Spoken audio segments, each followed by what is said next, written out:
Presentarles al maestro Rafael Luna Sánchez. Él es licenciado en Psicología por la FES Iztacala en la UNAM y maestro en Psicología Social por la Facultad de Psicología, igualmente de la UNAM. Ha trabajado en el Instituto de Capacitación y Desarrollo del Sistema de Transporte Colectivo Metro, en la Subdirección de Capacitación y Servicios Educativos del ISSSTE y en la Dirección General de Educación Especial en la SEP. Fue profesor de asignatura en el Centro de Estudios Científicos y Tecnológicos Cuauhtémoc del Instituto Politécnico Nacional.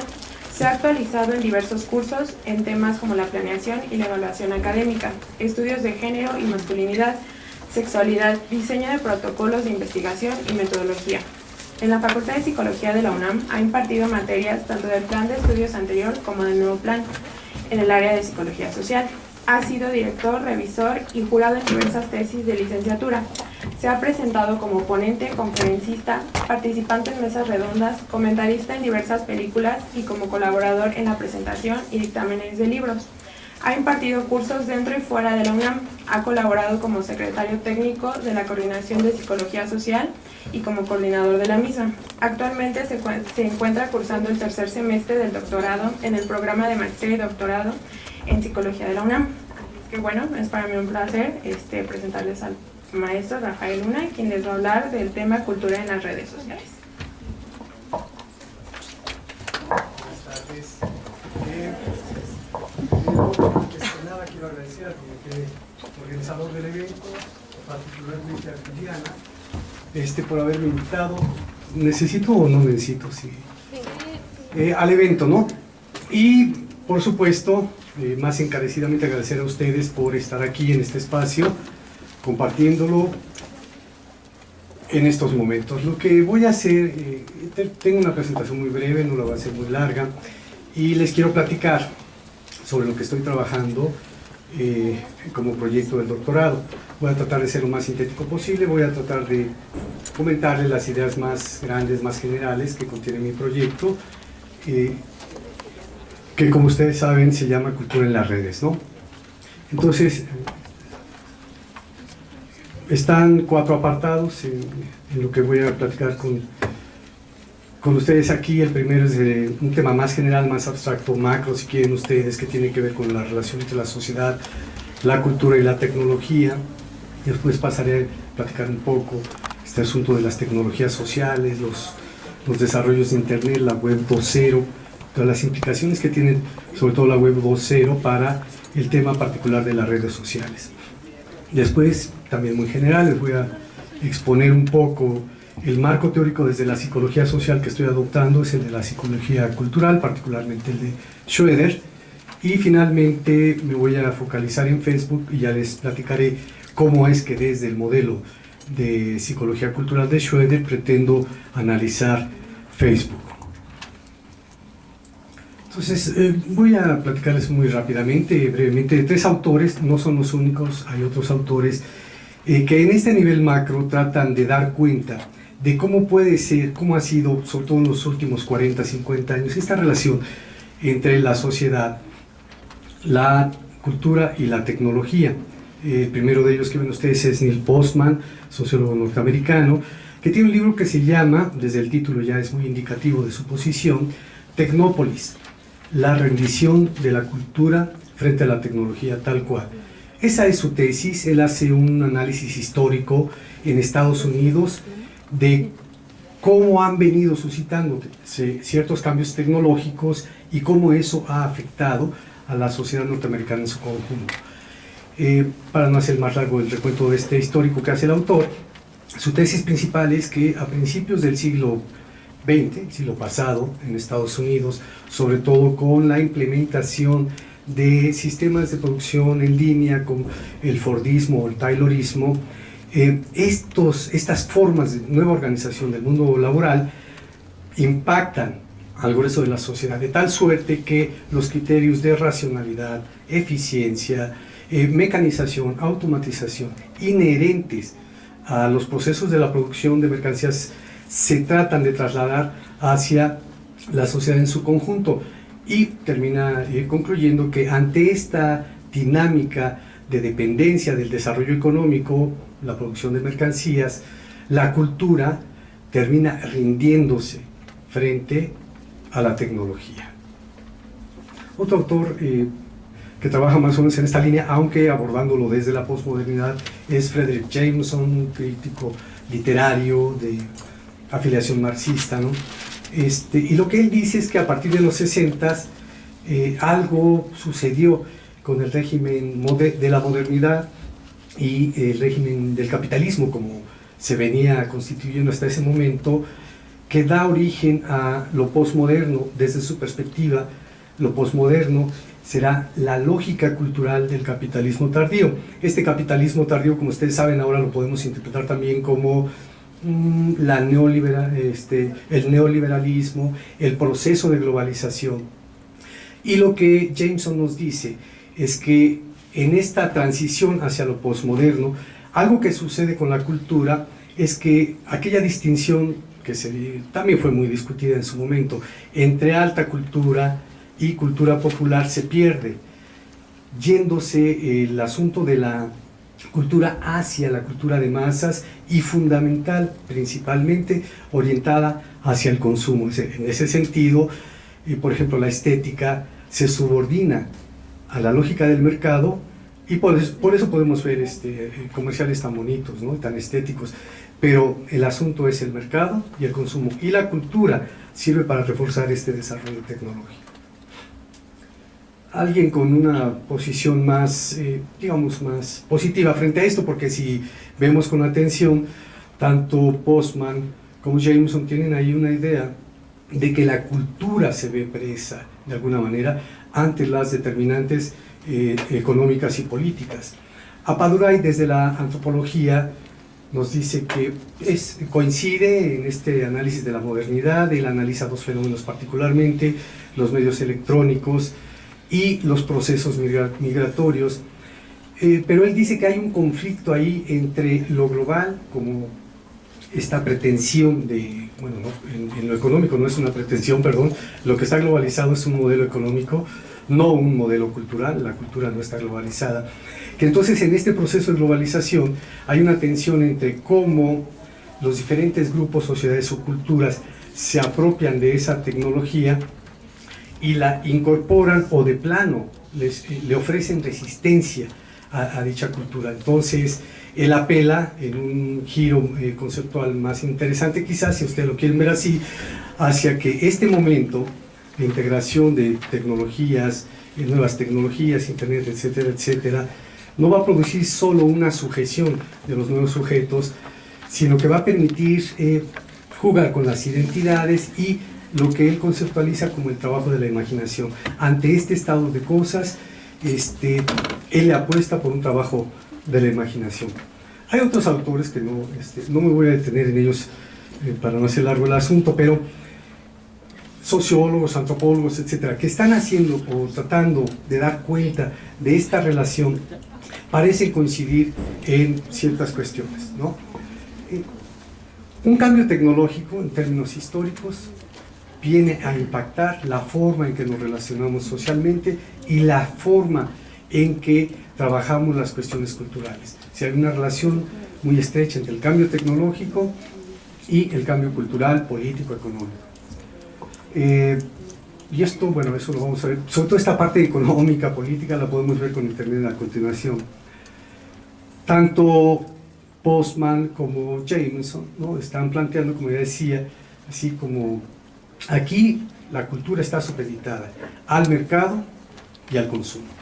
Quizás la idea nos pueda parecer chocante y podamos pensar, aunque el propio Jameson dice, bueno, no niego que puede haber desarrollos, grupos de personas que están trabajando con cuestiones culturales sin caer en la lógica del mercado.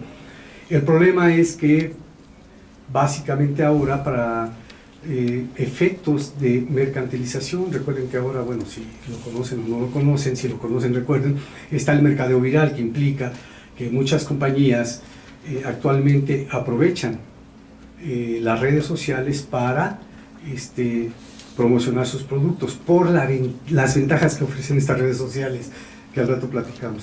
Entonces, en este grupo de autores, hay otros, Baudrillard, etcétera, ¿no?, me parece que yo encuentro una tensión, una tensión conceptual, mientras unos apuntan hacia que Estamos presos en la cultura que no presa, estamos supeditados al mercado, al capitalismo, a la alienación, etcétera, etcétera. Por otra parte, autores como Castells, el propio Apadurai, están alabando, ensalzando los beneficios, las virtudes de estas nuevas tecnologías, ¿no? A mí me parece, la tensión existe, cada autor verá hacia dónde lleva su planteamiento, pero lo que yo creo, en términos generales, es que me parece que si lo tratamos de concretizar en un análisis, las dos tendencias coexisten, no es que sean mutuamente excluyentes, ¿no? Sí, podemos ver en las redes sociales cómo en efecto hay muchísimo de mercadeo, ¿no? Y ahí están los .com, ahí ahora ya en Facebook, tal y tal, ¿no? Y podemos pensar también en personas, grupos, colectividades que están aprovechando estos recursos tecnológicos para hacer propuestas sociales y culturales de transformación, cambio o por lo menos de resistencia frente al embate del capitalismo. Entonces, creo que coexisten estas dos vertientes. Si pensamos, en base a lo que estamos diciendo, el cambio tecnológico impacta cultural, socialmente, pero a su vez está determinado por desarrollos políticos y económicos. Si pensamos en el nacimiento de Internet, parece que puede quedar muy claro cómo estuvo el asunto. Como ustedes saben, ARPANET se desarrolla en 1969 en Estados Unidos. Este fue un proyecto del Ministerio de Defensa de los Estados Unidos. Lo que venía sucediendo, o lo que sucedió años antes, es que en el 57 los soviéticos lanzan el Sputnik, primer satélite al espacio. Les ganan la carrera a los gringos. Esto los aterró, esto los puso en un estado de alerta, y ahorita no me acuerdo quién era el presidente, pero ante eso ordenó dos cosas: la ampliación, mejora y superdiseño de un sistema de carreteras súper eficiente, y la creación de un sistema de comunicación e información. Y estas dos cuestiones eran prioritarias ante, así se pensaba en aquel tiempo, la inminencia de un ataque nuclear a Estados Unidos. Les interesaba seguir conectados físicamente vía las carreteras y también por comunicaciones electrónicas. De ahí viene el proyecto, dos universidades norteamericanas y la inteligencia militar de Estados Unidos, obviamente la milicia puso la lana, etcétera, desarrollan Internet. Podemos ver, repito, muy claramente estos análisis que pueden ser más abstractos de los autores que platiqué inicialmente, cómo se puede ir mostrando o demostrando que en efecto hay un nexo muy claro, directo, entre lo económico, lo político y el desarrollo tecnológico. De hecho, el propio Jameson nos dice que no nos engañemos, porque a veces se piensa que la tecnología genera riqueza, ¿no? Así que la tecnología genera capital, y lo que él nos dice, a mí me parece más sensato, es que el capital siempre es el que determina la generación de la tecnología, ¿no? Bueno, entonces está el 69, la inteligencia de Estados Unidos, los militares. Para el 90 dicen, bueno, yo ya vi cómo está la cosa, yo me retiro de este asunto, y ellos hacen su propia red, su red de inteligencia. Queda como venía siendo un proyecto académico, participaban las universidades, como les decía. Hay un periodo ahí en donde esta idea de conectar a las personas, a las instituciones, a los grupos, de tal suerte que se fuese circulando libremente la información, sin restricciones, la comunicación, estaba por un tiempo más o menos así, hasta la llegada, me parece que por ahí del 96, de los dominios comerciales, es decir, los .com a la red, ¿no? Nuevamente, la economía, las grandes empresas y consorcios se dan cuenta del potencial económico que ofrece Internet y penetran. Ahora a nosotros va a ser difícil que entremos a alguna página que no aparezcan pop-ups o cosas así que nos están anunciando que si ya nos ganamos un iPod, que si no quiero comprar una muñeca, lo que sea, ¿no? Hay intereses comerciales muy fuertes ahí. Y otro tiempo después, en los 90s y tal, hay un desarrollo muy importante que es la web 2.0, ¿no? Y su creador, Tim O'Reilly, ¿no? Eso es muy claro en algunas entrevistas que le hacen acerca de cuál fue la intención del desarrollo de la web 2.0. Él hablaba de una inteligencia colectiva, un desarrollo en web que implicase, en la red, que implicase la posibilidad de la participación colectiva. Por eso planteaba lo de inteligencia colectiva. Otros autores, Pierre Levy ha planteado igual la idea de que la red, el internet o el ciberespacio podría considerarse como una inteligencia colectiva. Entonces, del 2004 para acá vemos que hay una serie de desarrollos o aplicaciones pensados desde la lógica de esta web 2.0, que repito, tiene que ver con la participación de las personas, ¿no? Participación, ¿en qué sentido? Un concepto que también se está trabajando mucho ahora es el de prosumidor. Yo puedo en la red, a través de aplicaciones, por ejemplo Wikipedia o los blogs son ejemplos claros de la idea original de Tom O'Reilly o de la web 2.0. Como ustedes saben, en Wikipedia uno puede, es como esta gran enciclopedia electrónica en donde cualquiera que tenga un conocimiento puede entrar, añadir un nuevo contenido, editar alguno porque considere que algo está funcionando o no funcionando. Al final, ¿de quién es Wikipedia? Y la idea es que pues, es de todos los que han colaborado y de todos los que la consultamos, ¿no?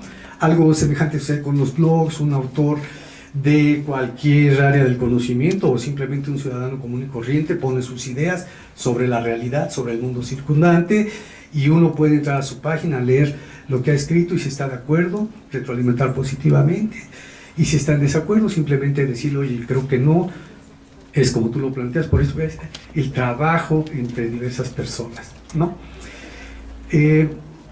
Creo que estos desarrollos y otros subsecuentes, los mashups, etcétera, etcétera, una serie de desarrollos subsecuentes impactan de tal suerte que hacen muy atractivas las redes sociales, que es el punto al que yo voy a pasar a continuación. Pero bueno, vemos un desarrollo tecnológico que ha impactado nuestras vidas, por lo menos para quienes somos usuarios de Internet. Difícilmente nos podemos ver sin Google, Wikipedia, correo electrónico, etcétera, etcétera, ¿no?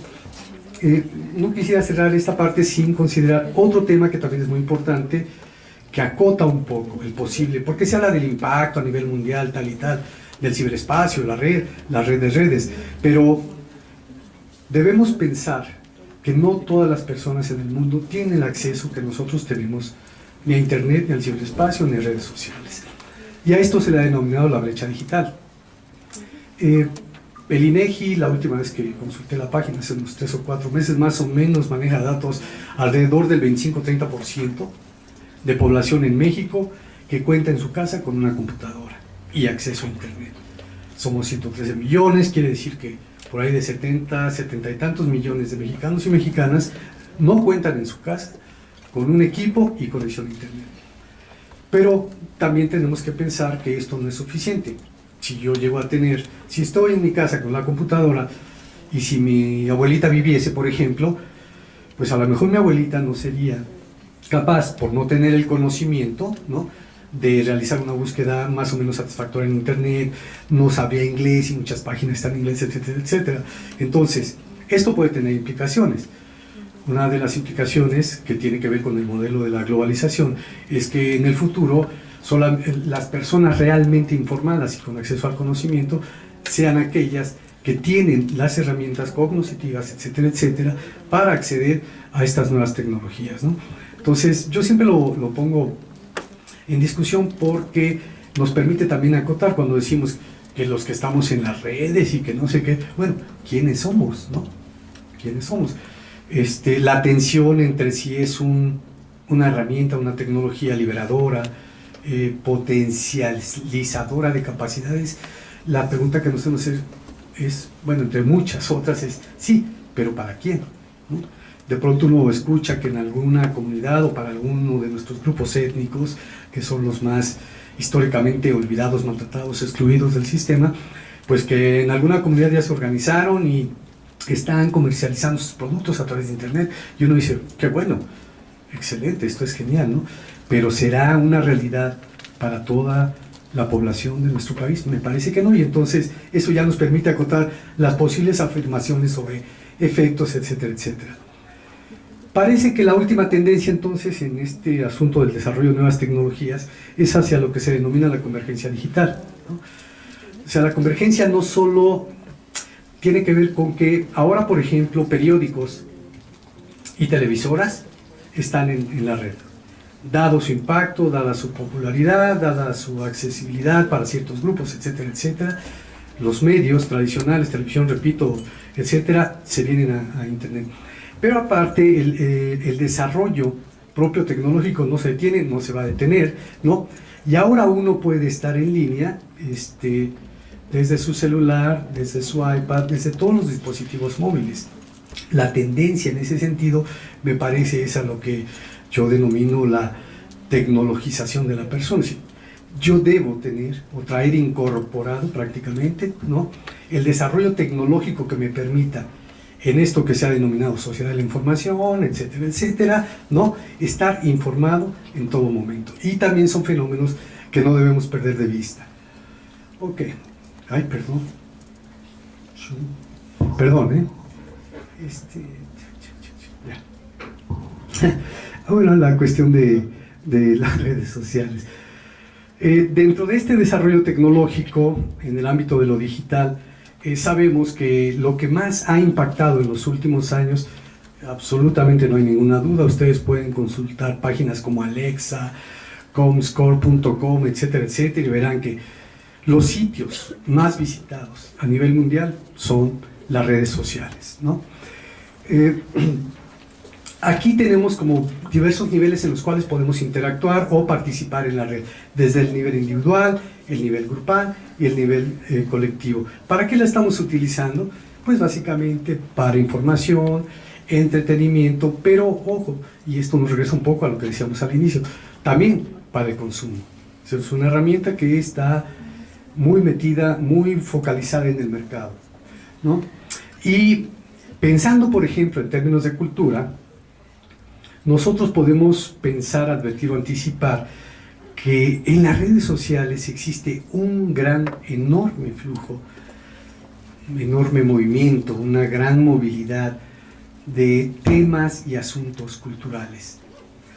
Esto es algo que a mí me interesa centralmente, ahí ya empiezo yo a acotar mi investigación, porque me interesa la interrelación entre la cultura y lo que estamos haciendo en las redes sociales, ¿no?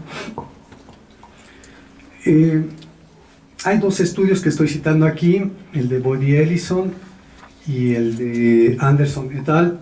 El de Boyd y Ellison es un estudio muy citado en la literatura sobre redes sociales, y las autoras ahí identifican ciertas temáticas como tendencias principales de investigación en redes sociales. No quiere decir que sean los únicos temas que se estén investigando, son tendencias principales. El segundo estudio, el de Anderson y otros, es de este año, de enero de este año.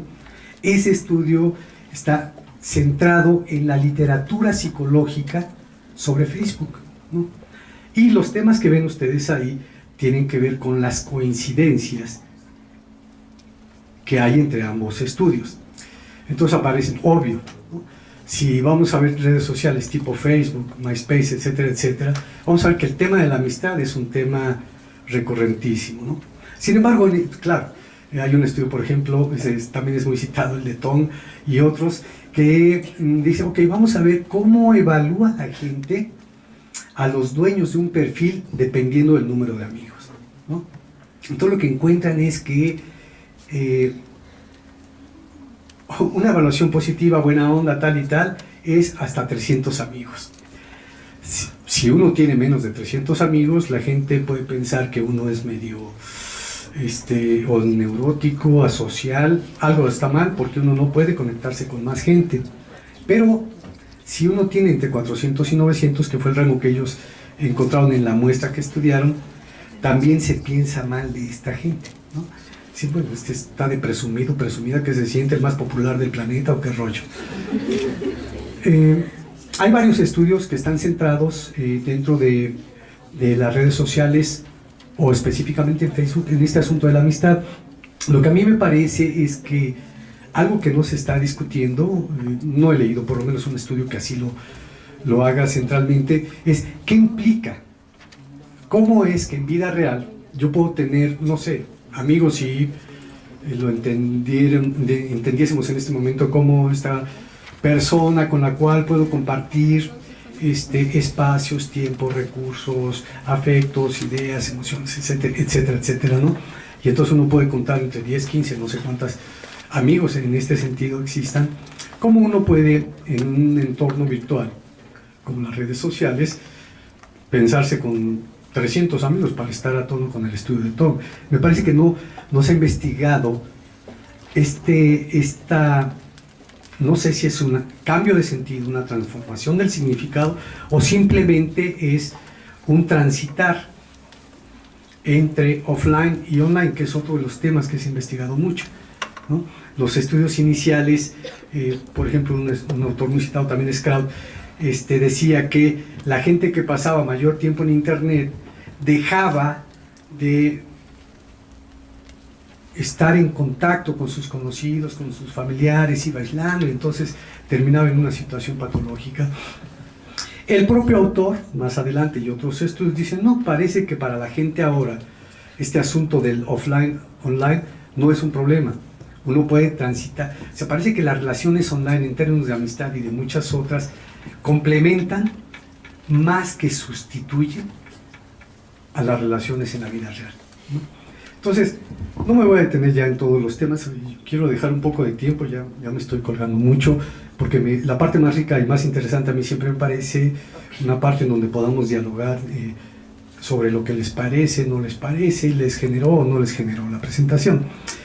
Están otros temas, ¿no? O sea, estoy citando solo y acotándolo a las tendencias más importantes de investigación en redes sociales, a los niveles en general, con Boyd y Ellison, y en el segundo momento la literatura psicológica. Sin embargo, lo que yo creo es que la psicología en general, por ejemplo a través de lo que ahora se conoce como ciberpsicología, la ciberpsicología trata de explicar, comprender o interpretar aquello que estamos haciendo como usuarios de las redes sociales o del ciberespacio, ¿no? Y entonces ahí estaría reflejada la psicología completa. ¿Sí? Así. Bueno, Beer, lo que dice Beer aquí, regresando a lo que hablamos inicialmente, él critica a Boyd y Ellison porque dice que está bien, los estudios obviamente se están centrando en los usuarios, qué significa, qué cosas se hacen, cuántos amigos se tienen, cómo se presenta uno ante los demás a través de las fotos, etcétera, etcétera.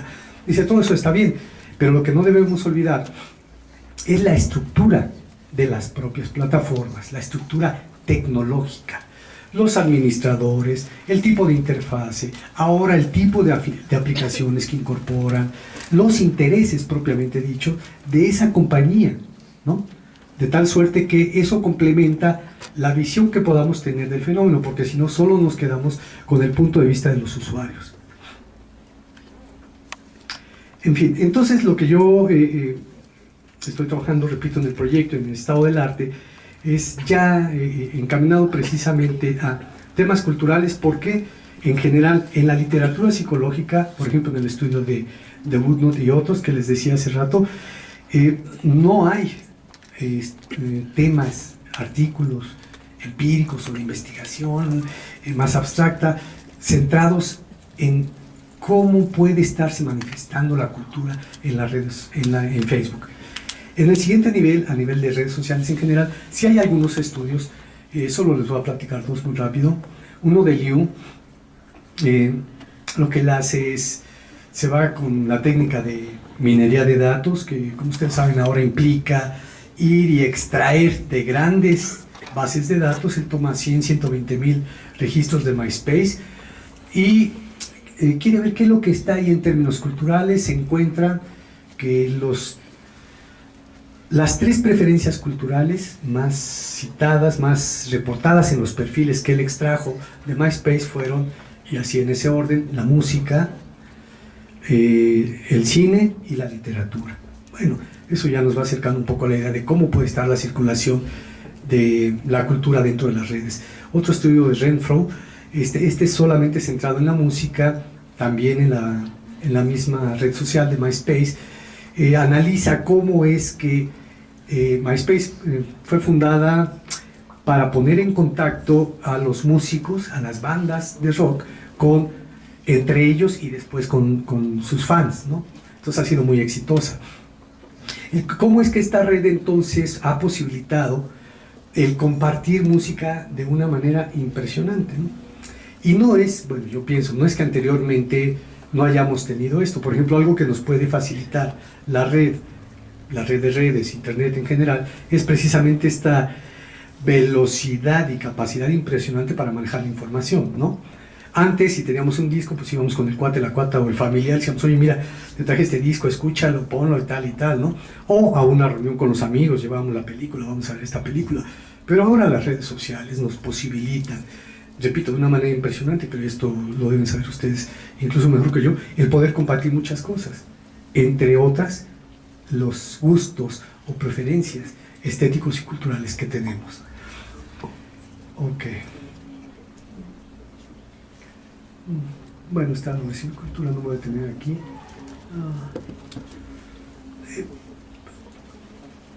Tratando de ver qué marco psicológico o psicosocial se ajusta más a lo que yo quiero, que es esto de la cultura en las redes sociales, me siento más a gusto trabajando el enfoque de la psicología cultural. La psicología cultural, pues, como ustedes saben, tiene una larga historia y tradición dentro de la psicología que desgraciadamente se ha perdido en ciertos momentos, ¿no? No sé, un antecedente muy importante es, por supuesto, Wundt, con su Volcker Psychology, la psicología de los pueblos, ¿no? Entonces el componente cultural es muy importante en él, y hay autores que se van incluso más atrás, hasta Vico o Herder. Pero bueno, digamos que se recupera este interés de la psicología por la cultura y los procesos culturales en la conformación de lo psicológico, más o menos en los 60, 70, sobre todo con la psicología transcultural.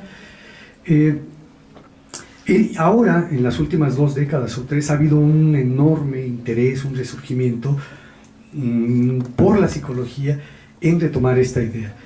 Centralmente de lo que trata de responder o trata de dar respuesta a la psicología cultural es cuál es la relación entre la cultura y la mente. La mayor parte de los trabajos que se han hecho con psicología cultural potencializan, le dan mayor importancia, evidentemente, lógicamente, a la parte psicológica. Pero recientemente hay otros autores y autoras que plantean que es una relación dialéctica en realidad, que no es posible comprender la mente sin estar contextualizada en una cultura particular, y a la inversa. No es posible comprender los desarrollos o procesos culturales sin considerar las mentes que están trabajando, desarrollándose, habitando esa cultura, ¿no? Entonces yo estoy tomando, estos autores que lo han trabajado recientemente, está entre ellos Brunner, Actos de Significado, ¿no? Michael Gold, con su planteamiento de psicología cultural, también hereda la tradición sociohistórica, sobre todo de Vygotsky, ¿no? Pero yo me voy a centrar en Schroeder. ¿Y por qué en Schroeder? Me gusta mucho su planteamiento de mundos y sujetos intencionales. Para Schroeder, la psicología cultural es el estudio conjunto, integrado o dialéctico, la comprensión de la cultura y la mente de manera inseparable. Si no se puede comprender el mundo mental sin la cultura, y a la inversa. La cultura no puede ser pensada, comprendida o explicada sin las mentes de las personas o sin la psicología. Me gusta su enfoque.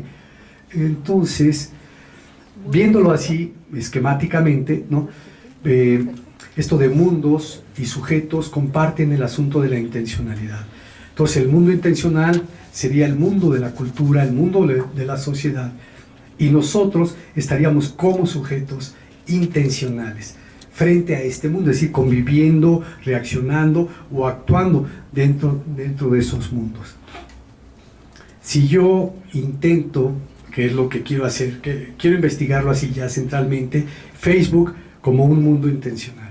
Ese es mi proyecto de investigación. Y entonces, ¿cómo lo interpreto de esta manera? ¿Cómo poder anticipar, advertir, analizar, etcétera, etcétera, la intencionalidad del mundo Facebook? ¿No? Digo, no es que esté tan sencillo, pero más o menos como lo voy reflexionando, vienen estos términos. Tendríamos que regresar un poco a las cuestiones históricas. Y como ustedes saben, Zuckerberg, 2004, desarrolla Facebook, ¿no? En aquel momento se llamaba The Facebook, ¿no? Vean ustedes la película de David Finch, que se llama Redes Sociales, y hay ahí una serie de... Está basado en Zuckerberg precisamente, ¿no? Se plantea incluso que él se pudo haber robado la idea de los dos cuates que estaban en la misma universidad y que le pusieron la lana para que desarrollara el proyecto. Pero bueno, más allá de los detalles anecdóticos, la intención original era conectar a los miembros del campus de la universidad. Lo logran, tiene tal éxito que después se abre a otras universidades. ¿Por qué? Porque entonces iban con Zuckerberg y le decían, oye, pues fíjate que yo tengo un cuate, una cuate en tal universidad, ponlo en la red también, aquí en Facebook y tal y tal. Se abre después. En este primer momento veo cómo, o intento interpretarlo, mejor así, no es que lo esté viendo claramente, de la intencionalidad inicial de brindar el servicio solo a estudiantes de esa universidad frente a la intencionalidad de los propios usuarios de la red. Zuckerberg y su equipo lo abren a otras universidades. Como se corre la voz, se sigue expandiendo, se expande la noticia de que está chida esa red y que sirve para muchas cosas y que uno se la pasa bien ahí. Para no hacerles el cuento largo, después se abre a estudiantes de high school, pero todavía hasta este momento siguen siendo para puros estudiantes. Y finalmente en 2006, es decir, en 2 años, Facebook se abre para público en general. El único requisito en aquel momento, me parece que sigue siendo lo mismo en este momento, es poner su nombre. Facebook de hecho se considera una red anónima, si están los nombres de quienes estamos ahí en general, son los nombres reales, y un correo electrónico, ¿no? Y más recientemente, bueno, eso ahí se abre al público en general. ¿Cómo es que a partir de lo que los propios usuarios le van diciendo, ¿no?, cambia la intencionalidad de la plataforma y tal? Años más adelante incluso se abre a las compañías. Por eso observan ustedes que ahora en la columna de la derecha están todos los anuncios, son puras.com, son puros intereses, compañías, empresas que tratan de vendernos o que nos enganchemos ahí con algo. Por ejemplo, la manita de I like it, ¿cómo se llama? Me gusta, ¿no? Tiene que ver con eso, ¿eh? Aquellas marcas, empresas, eventos o compañías con mayores deditos hacia arriba. Fíjense, qué curioso, no hay un dedo hacia abajo, ¿no? ¿Por qué no hay un I dislike it? No me gusta, qué feo. Pero bueno, eso es aprovechado por los intereses comerciales. Les digo, es un análisis preliminar, no estoy diciendo que ya tengo toda la intencionalidad del mundo Facebook, porque por otra parte a mí lo que me interesa es platicar con las personas, con usuarios y usuarias de la red, para ver cómo está su intencionalidad en 2 sentidos. Uno, ¿por qué? Puede ser desde mi perfil o en el muro. En el perfil, ¿por qué hacer públicos mis gustos culturales, ¿no? Ya ven que está esta parte de películas, libros, música, series de televisión, etcétera, etcétera, que no solo hablan de una preferencia estética, sino también, y esto es muy importante, de ciertos hábitos de consumo. Esta es una parte más estática porque se sabe ahora por los estudios sobre Facebook que no todo el tiempo actualizamos el perfil, ¿no? Pero algo mucho más activo, por supuesto, es el muro. Y ahí sí yo veo en la red de amigos que tengo en Facebook que a cada rato hay, y me llama la atención lo de Liu que había platicado hace un momento, porque casi lo que más veo yo que se postea son rolas, ¿no? O sea, es música. A veces hay libros, a veces me gusta esta serie de televisión, o me gusta este evento, tal y tal. Pero la música es así impresionante, ¿no? A veces el posting tiene comentarios, a veces no. Entonces lo que quiero explorar es esto. ¿Y con qué intencionalidad lo hago? Sobre todo si pienso en postings que no tienen comentarios. Y veo que mi amigo o amiga sigue colocando postings. Digo, bueno, no es solo entonces por recibir comentarios o por recibir retroalimentación. En fin, esto es lo que en términos generales les presento. No tengo datos desgraciadamente todavía porque apenas voy al trabajo de campo. Les agradezco mucho su atención y quisiera ver si es posible, para que nos podamos reír un poco, un video que justamente vi ahí, alguien lo colocó, uno de mis cuates o cuatas, un poco de humor argentino, y tiene que ver con cómo sería, está cotorro, espero que la imagen se vea bien, cómo sería Facebook en la vida real. Es que supongo que hace rato ya, ¿vale? No está abierto. A ver, no, aquí abajo. Ya.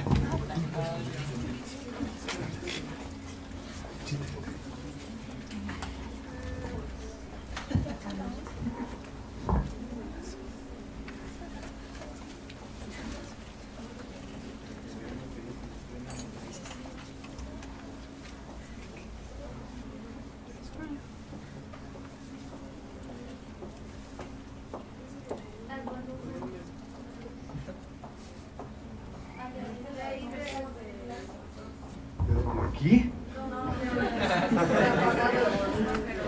De la pantalla. ¿A dónde, perdón?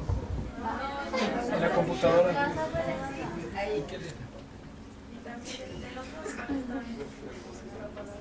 Ah, allí.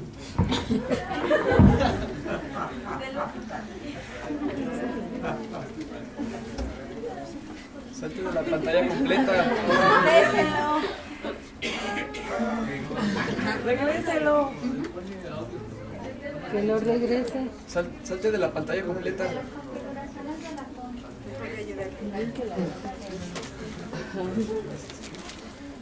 Pero vamos a detener, perdón, y vamos a ver qué pasa aquí.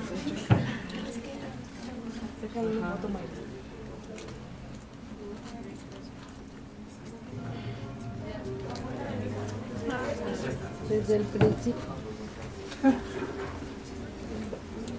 Ya está.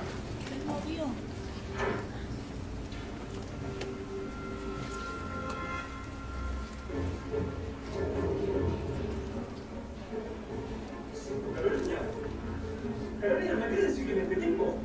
No es lo que vos pensás, mi amor. Es un compañero de la primaria que me gustó por Facebook. Esa es la chica de la escuela. Y ahora somos amigos.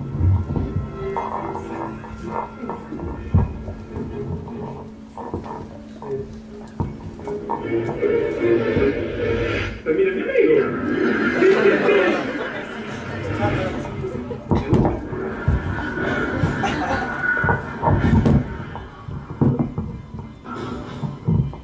Me invita al evento de inauguración de la muestra de Archimboldo. ¿Confirma la asistencia? Asistir. Carlos, así de etiquetado. ¿Qué buscas? Trabajar en red.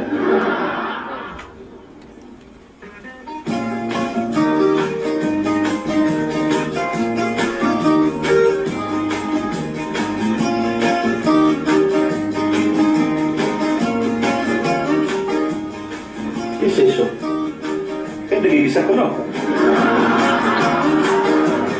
Yo quiero tener 1.000.000 de amigos y así más fuerte poder cantar. Yo quiero tener 1.000.000 de amigos y así más fuerte poder cantar.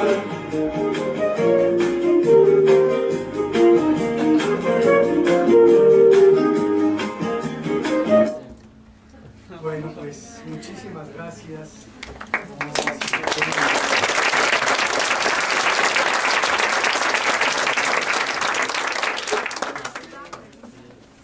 Sí. Bueno, buenas tardes. Primero que nada, me llamó mucho la atención la investigación que está llevando a cabo y justamente usted toca varios puntos que me llaman la atención. El primero de ellos habla acerca de estas esferas de poder que hay en Facebook, porque si bien es cierto que se crean ciertos grupos, o bueno, en las redes sociales en general, hay ciertos grupos que solamente pueden acceder a cierta información.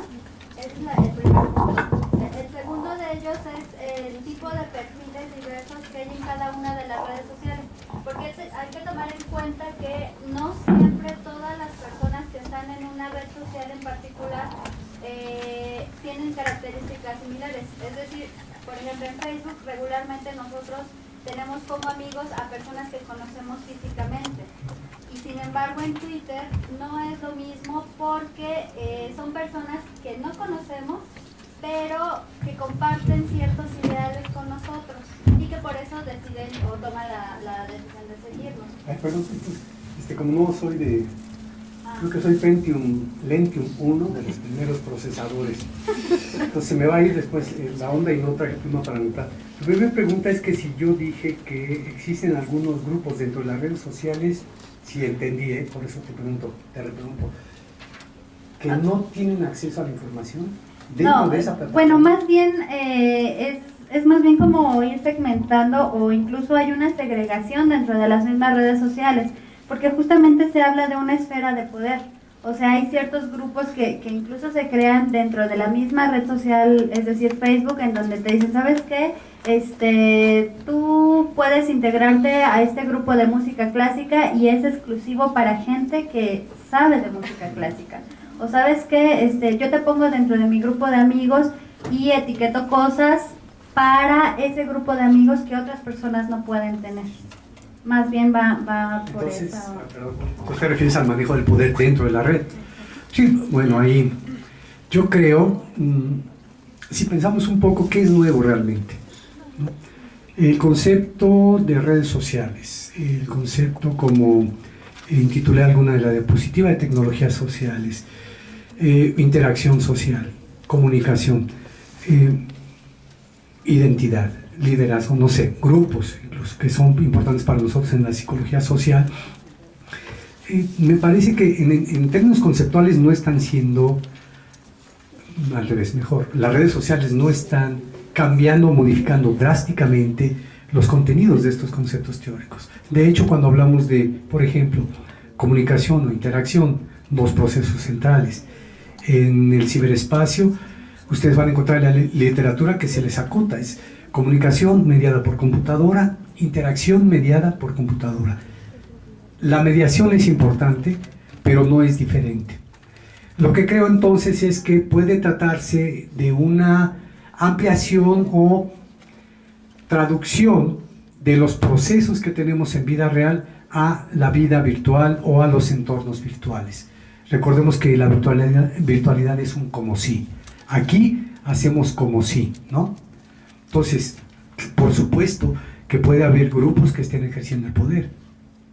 Si esa era tu pregunta, yo digo, sí, claro, ahí voy. Y entonces ya dependerá de la intención de uno, si le interesa pertenecer, por ejemplo, a ese tipo de grupos, ¿no? Si me estás poniendo tantos requerimientos, etc. Pero me parece también que bueno que comentaste lo del poder, porque me parece que en esta relación, tal y como lo pretendo ver desde Schroeder, de intencionalidad del mundo y de los sujetos, hay una parte que es manejo de poder por parte de Facebook. Así clarísima, y que todos los que estamos ahí, consciente o inconscientemente, estamos aceptando. Por ejemplo, tus datos, nuestros datos. Sabemos, y ahí están las cláusulas, que esos datos, esas fotos, esos comentarios, jajaja, lo que hayamos puesto ahí, Facebook te dice, son míos. Ahí hay un problema, y un problema fuerte, ¿no? Por otra parte, hablando nuevamente de las intencionalidades, ha habido algunos cambios. Por ejemplo, esto último, el timeline, la biografía. A mí, en lo personal, me fastidia, pero no me he dado de baja porque quiero terminar mi doctorado. Entonces, como lo estoy poniendo en Facebook, ¿no? No es cierto. Lo van a hacer porque lo van a hacer. Ya condicionaron a las compañías, a los .com que tienen ahí, les pusieron una fecha, y hace como 2 o 3 semanas que yo ingresé, ya me habían cambiado el perfil. ¿Sí? ¿En qué momento nos están preguntando si estaríamos interesados o no, o interesadas o no? Me parece que ese sería un ejercicio más democrático de parte de ellos. Sin embargo, me parece que no lo están haciendo así, como muchas otras cosas.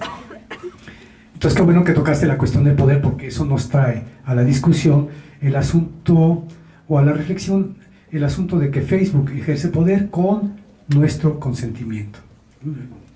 Y tu segunda pregunta iba orientándose, ahí te interrumpí. Sí. Pues mire, básicamente, bueno, ese era el primero. Y el segundo era la cuestión de los perfiles diversos que hay en las redes sociales. Es bastante interesante estudiarlos, sobre todo en Twitter y en Facebook, que al parecer son las dos redes sociales más importantes. Pero yo le quería hacer un comentario. Yo tengo una empresa cultural que se llama Productos Culturales, y básicamente mi forma de promoción y demás va directamente en Facebook y en Twitter. Entonces he estado así como en varios seminarios en donde empresas culturales, llámense museos, recintos culturales, galerías y demás, se suman a esta labor de la web 2.0 y tienen ahora sí que forzosamente la necesidad de ingresar, dada la demanda de los usuarios que requieren este tipo de servicios. Oye, ¿sabes qué? Justamente esto de los museos virtuales, alguna asesoría y demás. Y tenemos 3 casos bastante interesantes, por ejemplo, e incluso 3 museos hegemónicos dentro de la Ciudad de México. El primero de ellos es el Museo Nacional de Arte, el segundo de ellos es el Museo Franz Mayer y el tercero es el Colegio de San Ildefonso.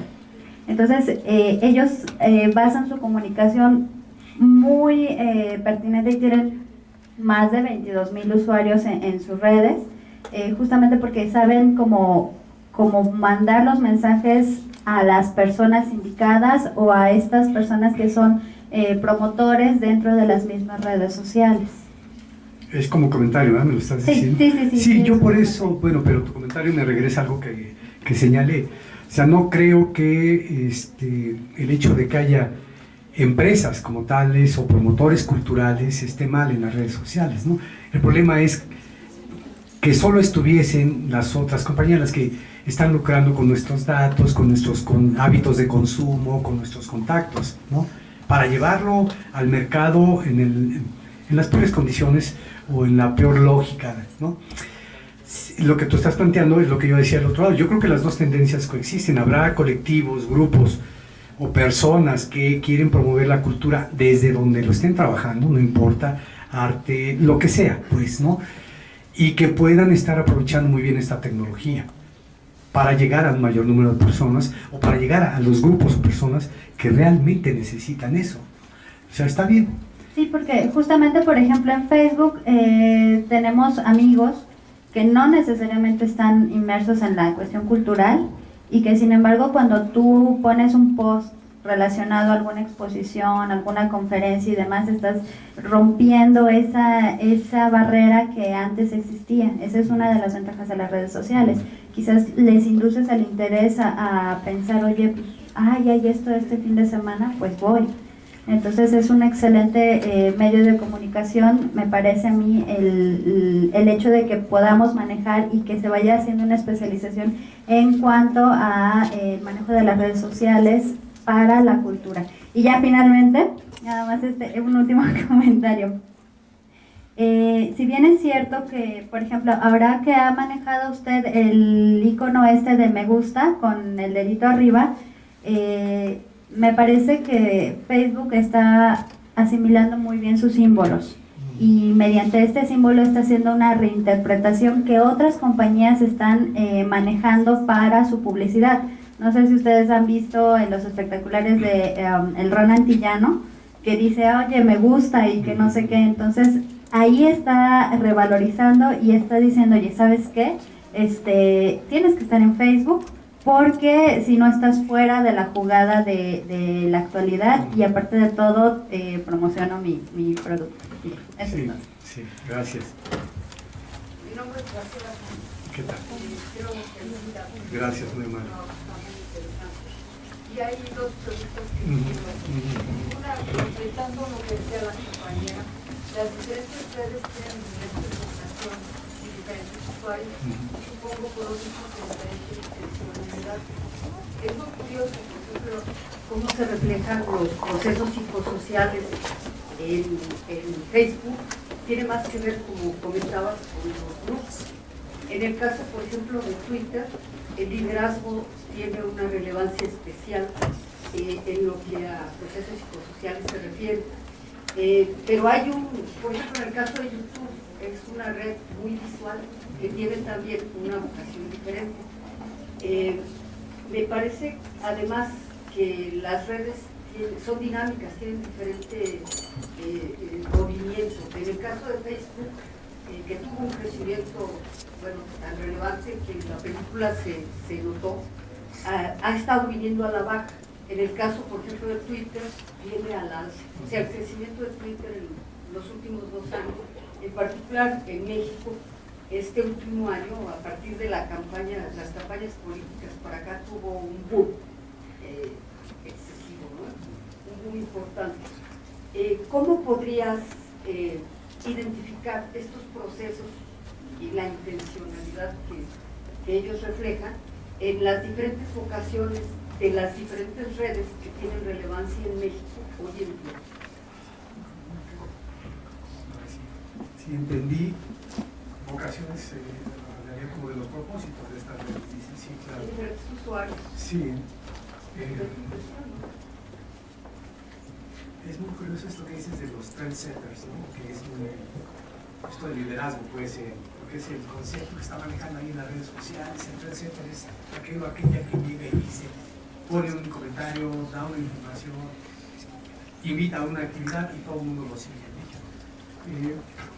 Pero las propias plataformas me parece que están diseñadas ahí, o sea, lo interesante es diseñadas para eso, ¿no?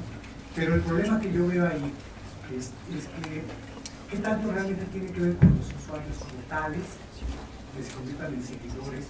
¿Y qué tanto tiene que ver con los robotismos o los algoritmos que manejan las propias pantallas con caso para decir que fulano o fulana es el más seguido, el más visitado, el más, no sé, yo nunca he estado en Twitter, no. Tengo información, por ejemplo, de que hay un programa, no recuerdo cuál, me acabo de decir, que justamente ahora que estaba el debate, ¿no? Con este programa, tú veías cómo subían y bajaban los índices de Twitters, ya sea con Peña Nieto, con el Peque, con quien fuera, ¿no? Ahí en tiempo real, ¿no? Y dices, ok, pero eso lo genera el sistema. El programita, pues, que está diseñado para ir y medir esa tendencia. Ahí tengo una duda entonces. Si alguien, bueno, cuando yo ingreso a Facebook y veo que fulanito o fulanita tiene muchos me late, ¿no? ¿Eso lo generamos nosotros? ¿Eso lo genera el sistema? Es una medida cuantitativa, por lo tanto yo digo, ahí lo que veo es que el sistema nos quiere llevar a un punto en donde a través de una medición, no son malas las mediciones per se, pero hacen falta que otros elementos, nosotros nos convertamos en seguidores de tal o cual persona. ¿Solo por qué? Porque alguien dijo, muchos alguienes dicen, I like, me gusta. No sé si me explico, no lo estoy desechando, creo que hay esta intencionalidad puesta desde la plataforma misma. En el caso de Facebook, tienes tantos amigos, fulanito tiene tantos amigos. ¿Quién está contando eso? ¿Yo lo estoy contando? No, lo está haciendo el sistema. Por eso yo, bueno, entonces, si es solo lo cuantitativo, digo, no desprecio lo cuantitativo, para nada es importante, pero a mí me parece que lo que no está haciendo, no podemos hacer todavía, es como consensos, ¿no?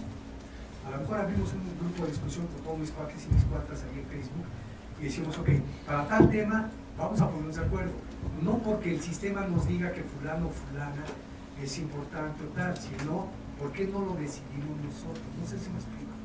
No niego la potencia de las aplicaciones que tengan. Yo pienso que sí hay una intención de la empresa que maneja la plataforma de manipular nuestras preferencias, pero más allá de la manipulación, la realidad es la que se impone, ¿no? O sea, en el caso, por ejemplo, de Twitter, los liderazgos han crecido, de hecho hoy en día hay starlets del medio, o sea, hay personas que eran desconocidas, que no se conocen en el resto de los medios de comunicación tradicionales y que han surgido a partir de Twitter. Señalaba la compañera la simbología. El mejor ejemplo que se me ocurre es el movimiento 532. O sea, es un hashtag, lo que es el nombre del movimiento.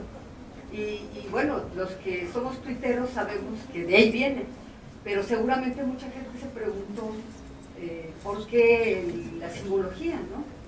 O sea, se retoma un liderazgo que tiene que ver con procesos psicosociales, mucho más allá de lo que la empresa quiera, hacia donde quiera inclinar el movimiento social.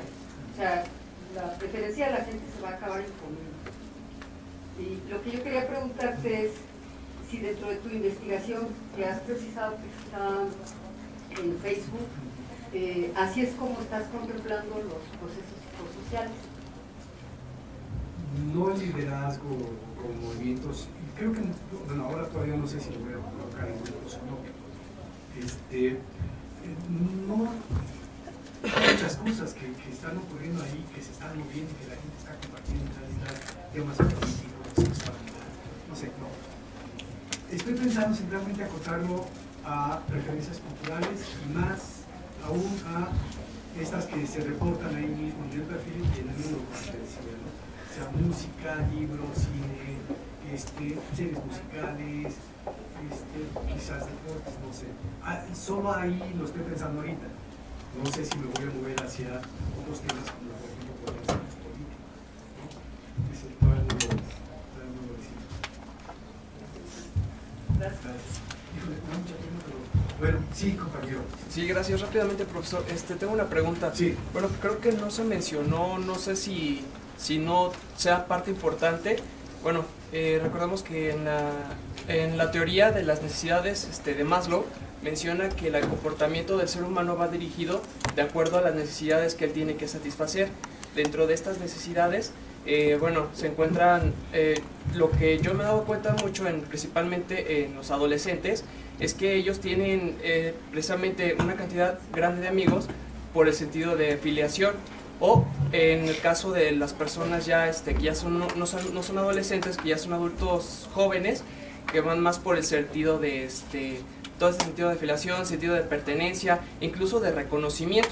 ¿No tendrá que ver también el hecho de que, por ejemplo, se esté dando toda esta cantidad de movimiento dentro de las redes sociales debido a esa necesidad que tenemos, esa necesidad de tener, de afiliarnos, de esa necesidad de ser reconocidos, esa necesidad de tener, de tener a alguien a quien cuando nosotros pongamos algo nos contesten de inmediatamente? ¿No tendrá que ver algo más encaminado a ese sentido, a una necesidad? Sí, no he leído ninguno que cite directamente a Maslow, pero hay una, como les dije, que iba a mostrar estas tendencias que se encuentran en las revisiones tal y tal, ¿no? Algo que se ha puesto como muy interesante para investigar, hay varios estudios en ese sentido, es la teoría de los usos y gratificaciones. Es una teoría que se desarrolló para explicar cómo y por qué la gente utilizaba los medios en general, ¿no? Ahora se aplica a las redes sociales. Y sí, se ponen en juego para que yo utilice, por ejemplo, Facebook o cualquier otra red social, mis necesidades, deseos, expectativas, tal y tal. Yo llego con el medio, si ese medio satisface mis necesidades, expectativas, tal y tal, obtengo la gratificación y por lo tanto continúo utilizando el medio. Por supuesto, sí está... bueno, pero como les dije, son varias tendencias las que hay ahí, pero si me hubiese detenido en cada una de ellas, qué implica tal y tal, pero sí, en el caso que te hablo es la teoría de los usos y gratificaciones, y hay varios estudios en esa línea. Sí. Perdón, rapidísimo. Sí, cultura de masas y fundamental, principalmente orientada hacia el consumo. En ese sentido, por ejemplo, la estética se subordina a la lógica del mercado y por eso podemos ver comerciales tan bonitos, ¿no? Tan estéticos. Pero el asunto es el mercado y el consumo. Y la cultura sirve para reforzar este desarrollo tecnológico. Alguien con una posición más, digamos, más positiva frente a esto, porque si vemos con atención, tanto Postman como Jameson tienen ahí una idea de que la cultura se ve presa, de alguna manera, ante las determinantes económicas y políticas. Apadurai, desde la antropología, nos dice que coincide en este análisis de la modernidad. Él analiza dos fenómenos particularmente, los medios electrónicos y los procesos migratorios, pero él dice que hay un conflicto ahí entre lo global, como esta pretensión de bueno, no, en lo económico no es una pretensión, perdón, lo que está globalizado es un modelo económico, no un modelo cultural, la cultura no está globalizada, que entonces en este proceso de globalización hay una tensión entre cómo los diferentes grupos, sociedades o culturas se apropian de esa tecnología y la incorporan o de plano le ofrecen resistencia a dicha cultura. Entonces él apela en un giro conceptual más interesante, quizás si ustedes lo quieren ver así, hacia que este momento de integración de tecnologías, nuevas tecnologías, internet, etcétera, etcétera, no va a producir solo una sujeción de los nuevos sujetos, sino que va a permitir jugar con las identidades y lo que él conceptualiza como el trabajo de la imaginación. Ante este estado de cosas, él le apuesta por un trabajo de la imaginación.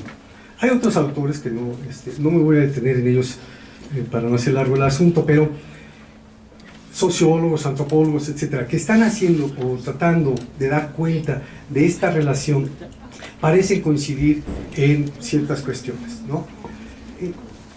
Un cambio tecnológico en términos históricos viene a impactar la forma en que nos relacionamos socialmente y la forma en que trabajamos las cuestiones culturales. Si hay una relación muy estrecha entre el cambio tecnológico y el cambio cultural, político, económico. Y esto, bueno, eso lo vamos a ver, sobre todo esta parte económica, política, la podemos ver con Internet a continuación. Tanto Postman como Jameson, ¿no?, están planteando, como ya decía, así como aquí la cultura está supeditada al mercado y al consumo. Quizás la idea nos pueda parecer chocante y podamos pensar, aunque el propio Jameson dice, bueno, no niego que puede haber desarrollos, grupos de personas que están trabajando con cuestiones culturales sin caer en la lógica del mercado. El problema es que básicamente ahora para efectos de mercantilización, recuerden que ahora, bueno, si lo conocen o no lo conocen, si lo conocen recuerden, está el mercadeo viral, que implica que muchas compañías actualmente aprovechan las redes sociales para promocionar sus productos por las ventajas que ofrecen estas redes sociales, que al rato platicamos. Entonces, en este grupo de autores, hay otros, Baudrillard, etcétera, ¿no? Me parece que yo encuentro una tensión, una tensión conceptual, mientras unos apuntan hacia que estamos presos en la cultura que no precia, estamos supeditados al mercado, al capitalismo, a la alienación, etcétera, etcétera. Por otra parte, autores como Castells, el propio Apadurai, para no hacer más largo el recuento de este histórico que hace el autor, su tesis principal es que a principios del siglo XX, siglo pasado, en Estados Unidos, sobre todo con la implementación de sistemas de producción en línea, como el Fordismo o el Taylorismo, estas formas de nueva organización del mundo laboral impactan al grueso de la sociedad, de tal suerte que los criterios de racionalidad, eficiencia, mecanización, automatización, inherentes a los procesos de la producción de mercancías, se tratan de trasladar hacia la sociedad en su conjunto, y termina concluyendo que ante esta dinámica de dependencia del desarrollo económico, la producción de mercancías, la cultura termina rindiéndose frente a la tecnología. Otro autor que trabaja más o menos en esta línea, aunque abordándolo desde la posmodernidad, es Frederick Jameson, un crítico literario de afiliación marxista, ¿no? Y lo que él dice es que a partir de los 60s algo sucedió con el régimen de la modernidad y el régimen del capitalismo, como se venía constituyendo hasta ese momento, que da origen a lo posmoderno. Desde su perspectiva, lo posmoderno será la lógica cultural del capitalismo tardío. Este capitalismo tardío, como ustedes saben, ahora lo podemos interpretar también como el neoliberalismo, el proceso de globalización. Y lo que Jameson nos dice es que en esta transición hacia lo posmoderno, algo que sucede con la cultura es que aquella distinción que también fue muy discutida en su momento entre alta cultura y cultura popular se pierde. yéndose el asunto de la cultura hacia la cultura. Quiero presentarles al maestro Rafael Luna Sánchez. Él es licenciado en Psicología por la FES Iztacala en la UNAM y maestro en Psicología Social por la Facultad de Psicología, igualmente de la UNAM. Ha trabajado en el Instituto de Capacitación y Desarrollo del Sistema de Transporte Colectivo Metro, en la Subdirección de Capacitación y Servicios Educativos del ISSSTE y en la Dirección General de Educación Especial en la SEP. Fue profesor de asignatura en el Centro de Estudios Científicos y Tecnológicos Cuauhtémoc del Instituto Politécnico Nacional. Se ha actualizado en diversos cursos en temas como la planeación y la evaluación académica, estudios de género y masculinidad, sexualidad, diseño de protocolos de investigación y metodología. En la Facultad de Psicología de la UNAM ha impartido materias tanto del plan de estudios anterior como del nuevo plan en el área de Psicología Social. Ha sido director, revisor y jurado en diversas tesis de licenciatura. Se ha presentado como ponente, conferencista, participante en mesas redondas, comentarista en diversas películas y como colaborador en la presentación y dictámenes de libros. Ha impartido cursos dentro y fuera de la UNAM. Ha colaborado como secretario técnico de la Coordinación de Psicología Social y como coordinador de la misma. Actualmente se encuentra cursando el tercer semestre del doctorado en el programa de maestría y doctorado en Psicología de la UNAM. Así que bueno, es para mí un placer presentarles al maestro Rafael Luna, quien les va a hablar del tema cultura en las redes sociales. Buenas tardes. Antes que nada quiero agradecer al comité organizador del evento, particularmente a Juliana, por haberme invitado. ¿Necesito o no necesito? Sí. Al evento, ¿no? Y por supuesto, más encarecidamente agradecer a ustedes por estar aquí en este espacio, compartiéndolo en estos momentos. Lo que voy a hacer, tengo una presentación muy breve, no la voy a hacer muy larga, y les quiero platicar sobre lo que estoy trabajando como proyecto del doctorado. Voy a tratar de ser lo más sintético posible, voy a tratar de comentarles las ideas más grandes, más generales que contiene mi proyecto, que como ustedes saben se llama Cultura en las Redes, ¿no? Entonces,